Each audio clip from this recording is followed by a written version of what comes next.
Yeah, I started out as a teacher and got part of a reduction in force, a RIF. And so I wanted to translate what I had learned as a teacher into helping in the international field. So I started some information interviews with people in government, people in the private sector, and I found out a ton of information. I found that almost every government department had a small office or a large office that worked on international affairs, and that was where I really wanted to end up.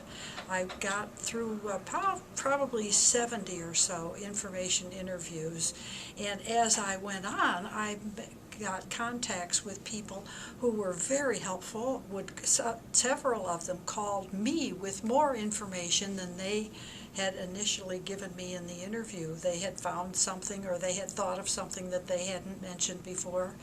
Several keys, I think, to being successful, and I ultimately was. I got the greatest job ever. But in the meantime, I think several keys to this are to be really well organized, to follow up immediately with a letter and a thank you note that includes parts of what your conversation had covered in the interview.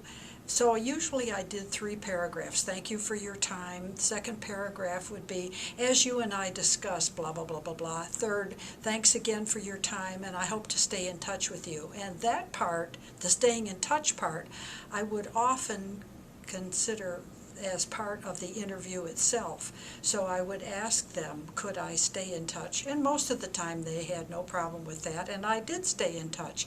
I also made it a point to not leave that interview until I had at least 2 other names of people that I could use their name as a reference point to contacting these 2 new people. And I also was interested in a salary range. And that was very helpful when I finally did land a job. I knew approximately what my skills, my background, and my education could offer as far as what the salary range should be.